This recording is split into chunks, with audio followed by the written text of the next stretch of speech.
ಈಗ ನಮ್ಮ ಮನೆಗಳಲ್ಲೆಲ್ಲ ನಡೆದು ಬಿಟ್ರೆ ಅದೇನು ಇಂಪ್ಯಾಕ್ಟ್ ಆಗಲ್ಲ. ಜನಗಳು ನೋಡೋದು ಓಕೆ ಸೆಲೆಬ್ರಿಟಿ ಅಂದ್ರೆ ಅಲ್ಲಿ ಏನೋ ಒಂದು ಅವ್ರ ಮನೇಲಿ ಏನೋ ಒಂದು ಪ್ರಾಬ್ಲಮ್ ಆದ್ರೂ ಅಲ್ಲೊಂದು ನ್ಯೂಸ್ ಆಗ್ಬಿಡುತ್ತೆ.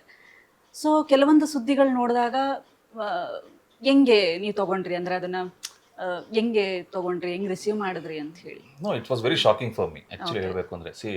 ಇವಾಗ ಇಂಡಸ್ಟ್ರಿಯಲ್ಲಿ ಒಂದು ಗಾಡ್ ಫಾದರ್ ಇಲ್ಲದೆ ಒಂದು ಸ್ಥಾನ ತೊಗೊಳೋದು ತುಂಬಾ ಕಷ್ಟ. ಸೊ ನಾನು ಇವಾಗ ಇಂಡಸ್ಟ್ರಿಗೆ ಬಂದು ಆಲ್ಮೋಸ್ಟ್ 18-19 ವರ್ಷ ಆಗ್ತಾ ಬಂತು. ಸೊ ನಾನು ಒಂದು 10-15 ಸಿನಿಮಾ ಮಾಡಿರ್ಬೋದು, ಇಲ್ಲಾಂದರೆ ಸೀರಿಯಲ್ ಮಾಡಿರ್ಬೋದು. ಆ ಪ್ರತಿಯೊಂದು ಹಂತದಲ್ಲೂ ನಾವು ಪಟ್ಟಿರೋ ಕಷ್ಟ ನಮಗೆ ಗೊತ್ತಿರುತ್ತೆ. ಸೊ ಅದನ್ನು ಮನೆಯವರು ಅರ್ಥ ಮಾಡ್ಕೊಂಡಿರ್ತಾರೆ ಅಂತ ನಾವು ಅಂದ್ಕೊಂಡಿರ್ತೀವಿ. ಅದು ಕೊನೆಗೆ ಒಂದ್ಸರಿ ನಮಗೆ ರಿಟರ್ನ್ ಹೊಡೆದಾಗ ನಮಗೆ ಬೇಜಾರಾಗುತ್ತೆ. ಇದು ಮೂರನೇ ವ್ಯಕ್ತಿ ಮಾಡಿದರೆ ನಾವೆಲ್ಲೋ ಸುಮ್ಮನೆ ಇದ್ಬಿಟ್ಟು ಬಿಟ್ಟು ಹಾಕಿ ಬಂದ್ಬಿಡ್ಬೋದಿತ್ತು.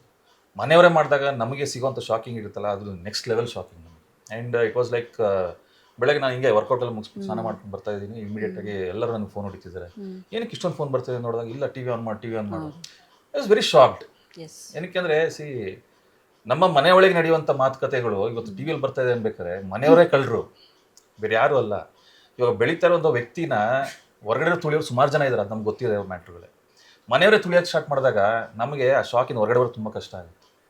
ಏನಕ್ಕಂದ್ರೆ ನನ್ನ ಒಂದು ಬಿಗ್ ಬಾಸ್ ಸೀಸನಿಂದ ಇರ್ಬೋದು, ಅದಕ್ಕಿಂತ ಮುಂಚೆ ಇರೋ ಎಲ್ಲ ಜರ್ನಿಗಳಿರ್ಬೋದು, ತುಂಬ ಕಷ್ಟಪಟ್ಟು ಬಂದಿರೋವಂಥದ್ದು. ಸೊ ಇದೆಲ್ಲ ಬಂದಾಗ ನಮಗೆ ಏನಾಯಿತು, ಅಲ್ಲಿ ನಮಗೊಂದು ಹೊಸದಾಗಿ ಸಂಭ್ರಮ ಅಂತ ಶುರುವಾಗಿದ್ದೆ ನನ್ನ ಮದುವೆ ವಿಚಾರದಲ್ಲಿ. ಸೊ ಆಮೇಲೆ ಅಲ್ಲಿ ಬಂದಿರುವಂಥ ಎಲ್ಲ ಮೀಡಿಯಾ ಪೀಪಲ್ಗಳಾಗಿರ್ಬೋದು, ಪ್ರತಿಯೊಬ್ಬರು ಮೀಡಿಯಾದವರೆಲ್ಲ ಎಷ್ಟು ಖುಷಿಪಟ್ಟರು ಅಂದರೆ, even I was very shocked. ಇಷ್ಟು ನಾನು ಪ್ರೀತಿ ಮಾಡ್ತಾರ ಅಂತ ಅಂದ್ಬಿಟ್ಟು. ಆ್ಯಂಡ್ ಆ ಪ್ರೀತಿ ನಾನು ಯಾವತ್ತೂ ಮರೆಯಲ್ಲ, ಮೀಡಿಯಾವ್ರ ಕಡೆಯಿಂದ ಬಂದಿದ್ದು. ಆ್ಯಂಡ್ ಅವತ್ತೂ ಅಷ್ಟೇ ನನಗೆ ಇದೇ ಮೀಡಿಯಾದವರಿಂದ ನನಗೆ ತುಂಬಾ ಹೆಲ್ಪ್ ಆಯಿತು.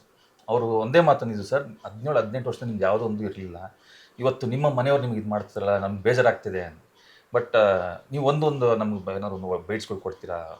ಅದ್ರಲ್ಲಿ ಕೆಲವರು ಅವರೇ ಹೇಳ್ತಾಯಿದ್ರು, ನೀವು ಬರಬೇಡಿ ಸರ್, ದಯವಿಟ್ಟು ನೀವು ಬರೀ ಆಡಿಯೋ ಬೈಟ್ಸ್ ಕೊಡಿ ಅಂತ. Because I was very happy. ಏನಕ್ಕೆಂದರೆ ನಾನು ಉಳಿಸ್ಕೊಂಡಿರೋಂಥ ಹೆಸರು ಅಲ್ಲಿ ಕಾಣಿಸ್ತಿತ್ತು ನನಗೆ. ಅದನ್ನು ಇವರು ಮನೆಯವರೇ ಹಾಳು ಮಾಡಿದಾಗ ನನಗೆ ಅದೊಂದು ತುಂಬ ಬೇಜಾರಾಗಿ, ನನಗೆ ಆ ಶಾಕಿಂದ ಹೊರಗೆ ಬರಬೇಕು ನನಗೆ ತುಂಬ ಕಷ್ಟ ಆಯಿತು. Because it was a fraction of seconds.